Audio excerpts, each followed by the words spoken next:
अनाथ होने के बावजूद मधु एक पढ़ी लिखी आत्मसम्मानी लड़की थी। वो सरकारी स्कूल में टीचर थी। सभी उसकी प्रशंसा करते थे। एक बार स्कूल में वार्षिक मेला लगा जिसमें चेतन स्कूल के प्रिंसिपल के बेटे जो उसका दोस्त था मेले में आया।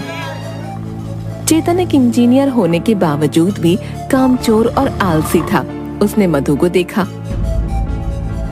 यार ये लड़की कौन है? सब कुछ अकेले संभाल रही है।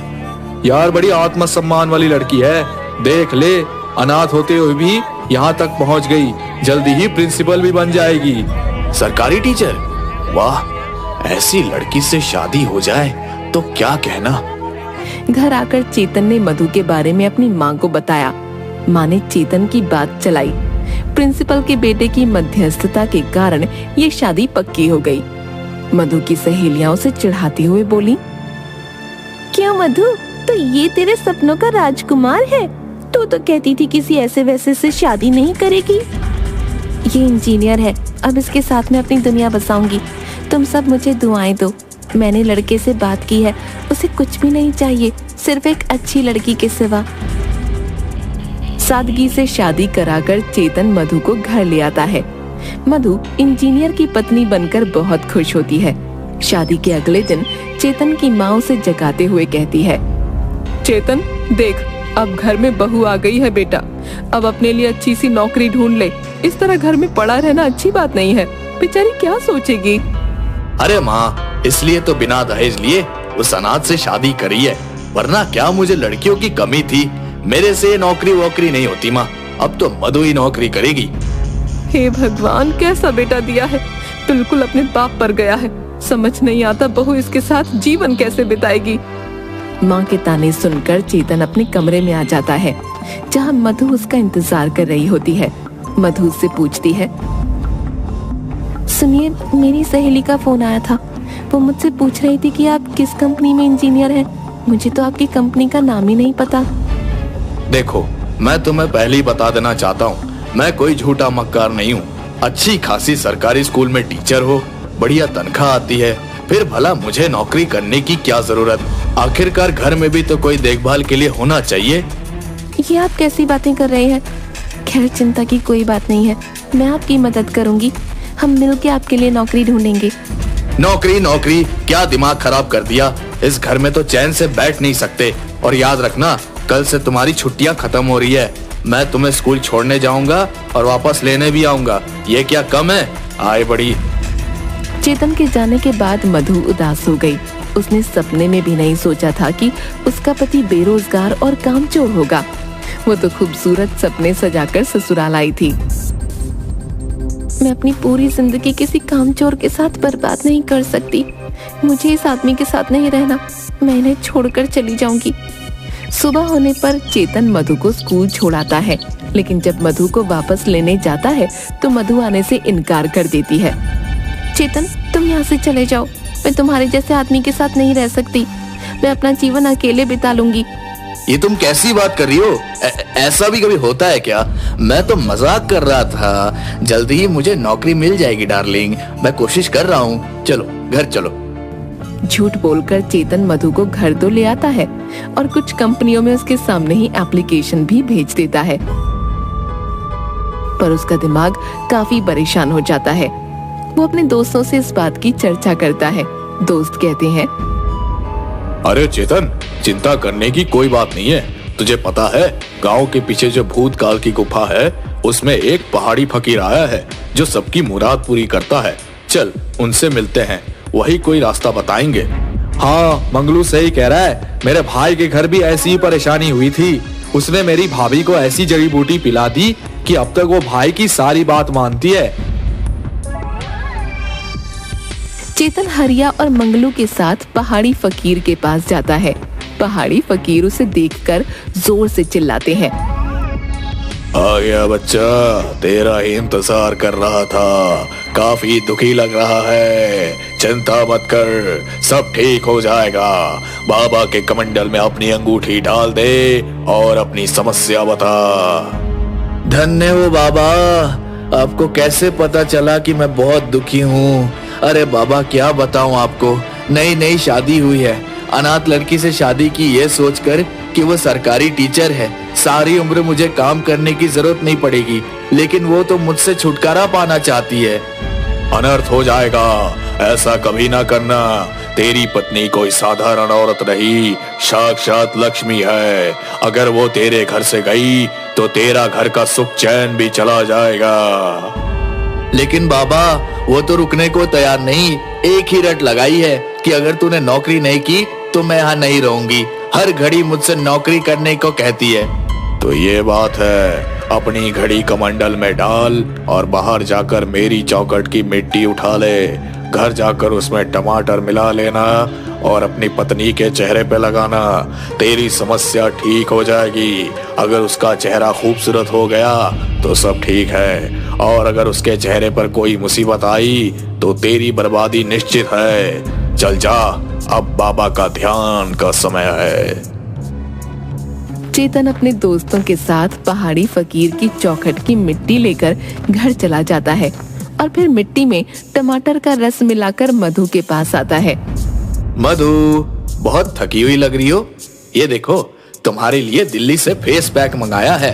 एक बार इसे चेहरे पर लगा कर तो देखो, सारी थकान दूर हो जाएगी। तुम कहती हो मैं तुम्हारा ध्यान नहीं रखता। ये ध्यान नहीं रखता तो क्या है? देखो चेतन, अगर तुमने नौकरी नहीं करी तो तुम मुझे इस घर में नहीं रोक पाओगे। तुम्हारा कोई फेस पैक काम नहीं आएगा।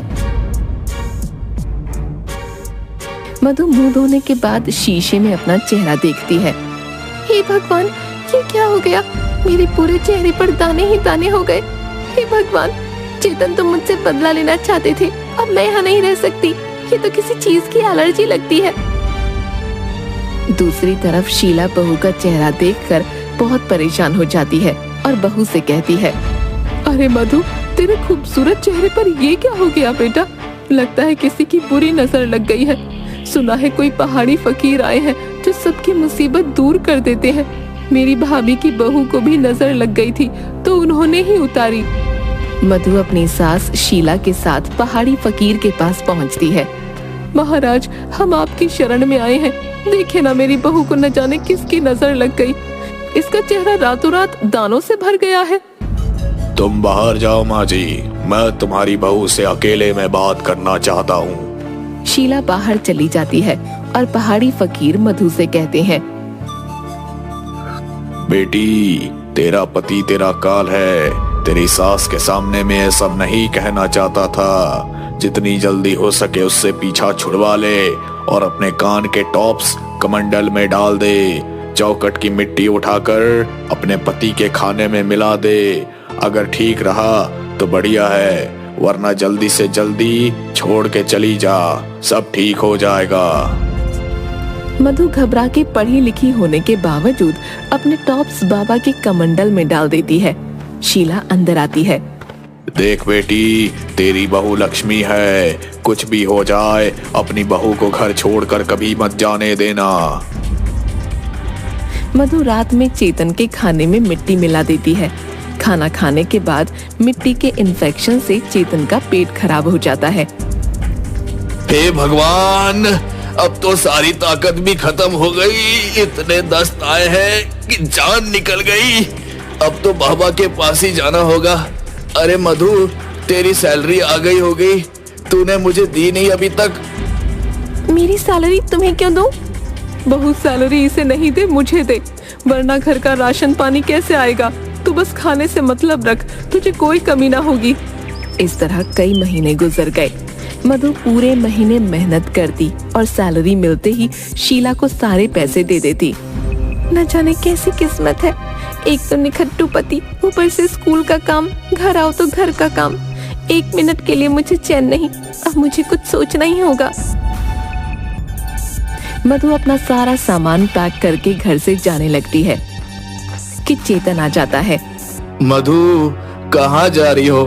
मैं तुम्हारे बिना नहीं जी सकता। प्लीज रुक जाओ।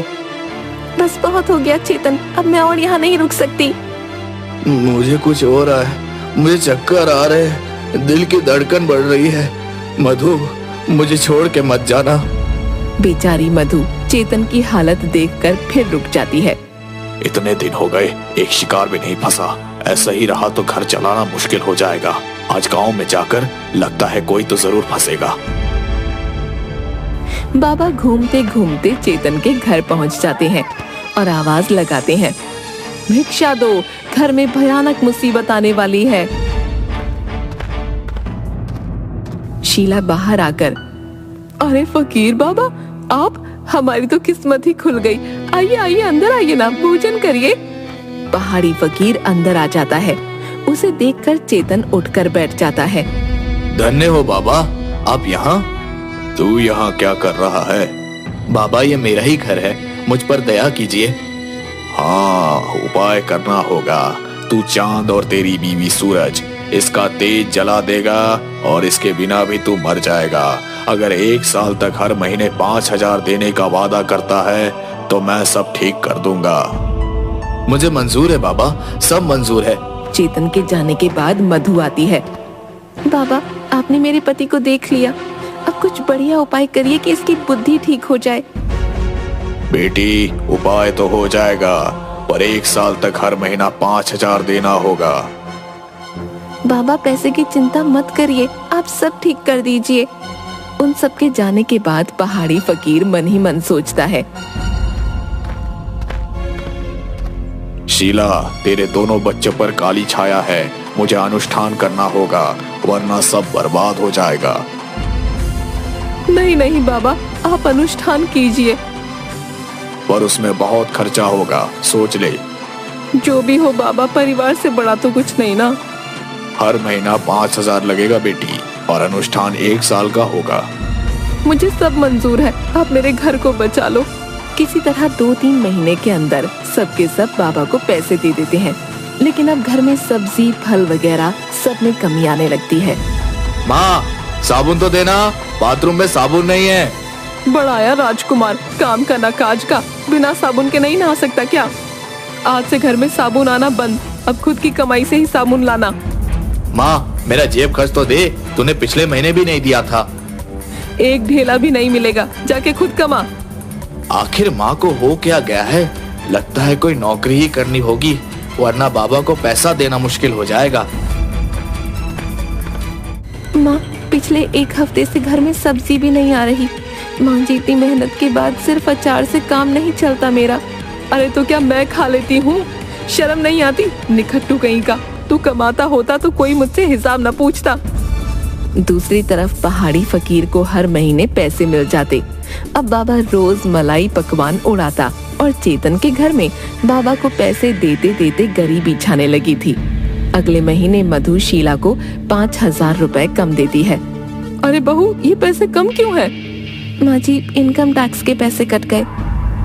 इस महीने मुझे 5,000 चाहिए, एक कोर्स कर रहा हूँ नौकरी के लिए। लगता है बाबा का अनुष्ठान काम कर रहा है। चेतन, तुम चिंता न करो, कोर्स करो, मैं तुम्हें पैसे दे दूंगी। लगता है बाबा का अनुष्ठान काम कर रहा है। उन दोनों को प्यार से बात करते देख शीला को भी यही लगता है कि बाबा का अनुष्ठान काम कर रहा है। चेतन 1-2 जगह इंटरव्यू देता है और उसे नौकरी मिल जाती है। अब सबको विश्वास हो जाता है कि ये पहाड़ी फकीर की महिमा है। नौकरी मिल जाने के कारण मधु भी चेतन के साथ प्यार से रहने लगती है। अगले महीने शीला, मधु और चेतन अलग अलग बाबा को पैसे देने जाते हैं। मधु चेतन को देखकर छुप जाती है और वीडियो बनाती है। जय हो बाबा, आपका अनुष्ठान तो काम कर गया। ये लीजिए आपके 5,000, बस अपना काम पूरा कर दीजिए। कोई चिंता की बात नहीं, सब हो जाएगा।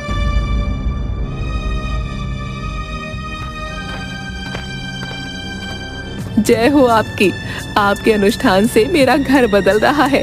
लीजिए 5,000 रुपए, बस मेरा काम पूरा कर दीजिए। शीला के जाने के बाद बाबा अपनी विग उतार कर बीवी को बुलाता है।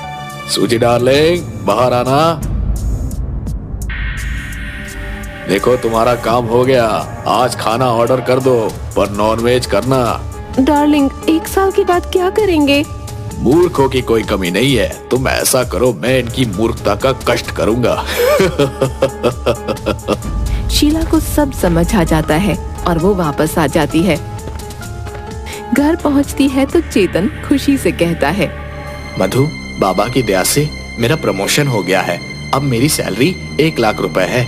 चाहो तो तुम नौकरी छोड़ सकती हो।